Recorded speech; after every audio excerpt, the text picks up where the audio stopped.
সশস্ত্র বাহিনী শহীদ রাষ্ট্রপতি জিয়াউর রহমানের নেতৃত্বে আমি সর্বপ্রথম বিদ্রোহ করি। শেখ মুজিব বিদ্রোহ করে নাই, শেখ মুজিব স্বাধীনতা ঘোষণা করে নাই, শেখ মুজিব পাকিস্তানিদের হাতে আত্মসমর্পণ করেছিল। এটা আমার পিএইচডি বইতে রেকর্ডেড আছে, পাকিস্তানের মেজর সালেহ সিদ্দিকীর বইতে রেকর্ডেড আছে। সুতরাং জামাতকে যদি ছোট ছোট তুচ্ছ কারণের জন্য তাদের নিবন্ধন বাতিল করা যায়, আমাদের হাজার ছেলে মেয়েদেরকে হত্যা করার জন্য 15 বছর আরো কয়েক হাজার গুম করার জন্য তাদেরটা কেন বাতিল হবে না?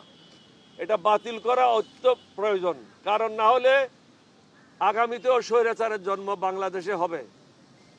আমরা কিন্তু এই স্বৈরাচার সরকারকে আপনাদের মাধ্যমে বারবার বলেছি, পলানোর সুযোগ পাবেন না। আমার প্রেস কনফারেন্স যারা অ্যাটেন্ড করেছেন, আমি সবাইকে বলেছি 2024 সাল হলো গজবের বছর এবং অনেক নতুন নতুন ঘটনা ঘটবে, তাই ঘটেছে, আরও ঘটতে পারে।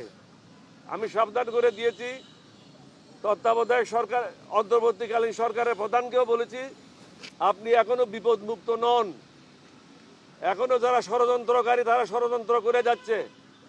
যারা হাসিনার পদলেখী ছিল, তার লোটা উঠাইতো, তারা এখনো চাকরিচ্যুত হয় নাই। তাদের বিরুদ্ধে দুর্নীতির অভিযোগ নিয়ে কোনো তদন্ত শুরু হয় নাই।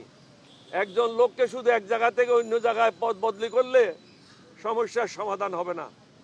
যারা প্রকৃতপক্ষে দোষী, দেশের শত্রু, জনগণের শত্রু, তাদেরকে জেলে নিক্ষেপ করতে হবে, তাদের বিরুদ্ধে কঠোর ব্যবস্থা নিতে হবে। তাহলেই এই দেশের মানুষ শান্তিতে ঘুমাইতে পারবে। এখন শান্তিতে ঘুমাইতে পারছে না। কালকেও কোনো ব্যবসায়ের গাড়িগুলি রাজনৈতিক নেতারা এক জায়গা থেকে এক জায়গায় নেওয়ার জন্য সাহায্য করেছে।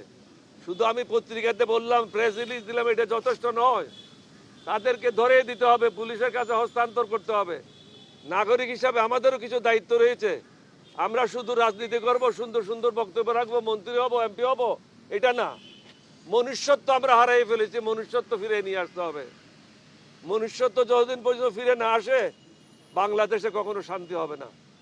আমাদের লক্ষ্য একটাই, একটা সুন্দর বাংলাদেশ গঠন করা। আমরা মুক্তিযোদ্ধা, আমরা ওই ধরনের শুধু ভারতে গিয়ে রিফিউজি ক্যাম্পে থেকে মুক্তিযোদ্ধা না, আমরা যুদ্ধ করে মুক্তিযোদ্ধা হয়েছি।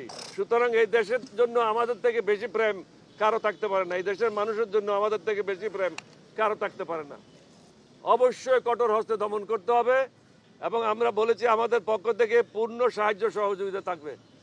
তবে এটাও বলেছি, পর্যায়ক্রমে ইউনিয়ন কাউন্সিলের নির্বাচন, পৌরসভার নির্বাচন, সিটি কর্পোরেশন নির্বাচন, জাতীয় সংসদের নির্বাচন, উপজেলা নির্বাচন, এগুলির একটা সম্ভাব্য ডেট ঘোষণা করো।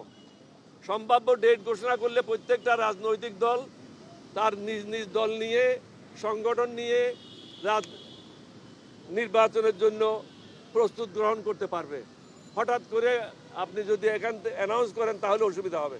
রাজনৈতিক দলদেরকে ব্যস্ত রাখার জন্য একমাত্র অস্ত্র হলো নির্বাচনের একটা ফোরকাস্ট দিয়ে দেওয়া।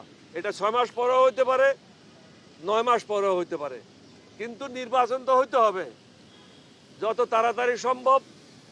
অন্তর্বর্তীকালীন সরকারের জন্য ভালো, রাজনৈতিক দলের জন্য ভালো, দেশের জন্য ভালো। তবে সংস্কার করার পূর্বে কোনো নির্বাচন হওয়া কোনো অবস্থাতে বাঞ্ছনীয় না।